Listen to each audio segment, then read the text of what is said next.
Can we just stop for a second to talk about the Mariah Carey New Year singing fiasco? Because if I didn't have a ton of other highlights from 2016, that would have been like top of my list. Hey guys, it's Bryn, and today I want to share a quote from Dale Carnegie with you that says, "It isn't what you have or who you are or where you are or what you're doing that makes you happy or unhappy. It's what you think about it." And this is definitely something I want to keep in mind for the new year, because if 2017 is anything like 2016, there's gonna be some high highs and some low lows. And a lot of people agree that 2016 was just an overwhelmingly terrible year, which I get.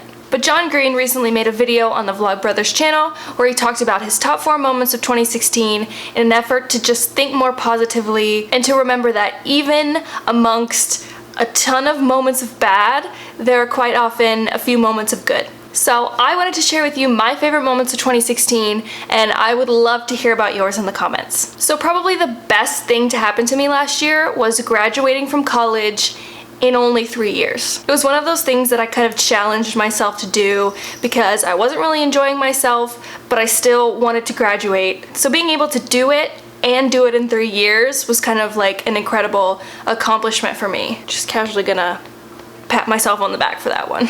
I also turned 21 this past year, which isn't really a big deal except for the fact that now I just get to say like, hey, I'm 21. I also got my first job and moved into my first apartment by myself, which is kind of an insane and scary thing to do for the first time. Even though, yes, I am living back home now, but that's not important. I can also say that I got my first car in my very own name, which is such an adult thing to say, but I really like being able to say it. Next year, just watch me be like, I paid my first credit card bill, or like, I just got my own health insurance. Fingers crossed I don't get any more boring in the next year. But most importantly this year, I think I overcame a lot of fears, whether they were big or small, and I can honestly say that I got out of my comfort zone, which was my only resolution in 2016, so check. For example, I started my blog slash website slash whatever you want to call it, diaryofaprincess.com, which I love. P.S. there are new blog posts up every Thursday at 5 p.m. Links in the description. Also, last year I figured out how to make macaroons. I went to therapy for the first time. I went to the gynecologist for the first time as an adult, which if you've been there, you know. And I also tried NaNoWriMo for the first time, which I didn't totally succeed at, but it taught me that writing isn't as hard as I'd led myself to believe. It's still pretty hard, but not quite as hard as I thought. Which perfectly leads me into my 2017 resolutions, one of which is to write more. I really want to be able to write something every day, whether it's good, bad, big, small, whatever. I just want to push myself to do it more frequently, so hopefully I'm not so afraid of it. Again, P.S. new blog post, 5 p.m. every Thursday, diaryofaprincess.com, link in the description. I also want to read 25 books this year, which maybe doesn't sound like a lot, but last year my goal was 50, and I'd gotten nowhere close to 50, so I'm hoping reading 1 book every couple of weeks is like an attainable goal. I'm like slowly lowering the bar on myself with this one. P.S. if you have any book recommendations, leave them in the comments.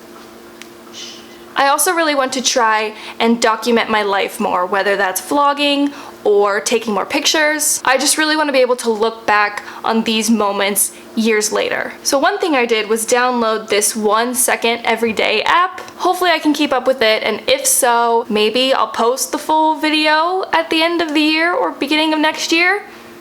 It's a possibility. And lastly, just like last year, I really want to continue to get out of my comfort zone. I think this is something, especially for someone like me, to like continue to push myself to do. And it's crazy like what I was able to do without even really thinking about like, I need to get out of my comfort zone.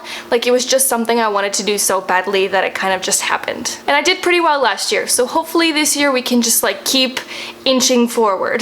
So I would love to know what your 2017 resolutions are, if we have any of the same. If yours are different, I would love to know and hear about them and talk about them, because it's so interesting to like hear what other people want to do next year. I've never been one to like set a ton of weight on resolutions, because I feel like some of the best things that happen we don't really plan for. But I also think that there are things that if we really want to do them, and it's not just doing it for the sake of making a resolution, but because we really want to change something, I think we can do it, and I think it's a great thing to do. So yeah, I hope you enjoyed this video. I hope you're having a great start to 2017, and I will see you next week with another video. And a new blog post at 5 p.m. on Thursday, don't forget.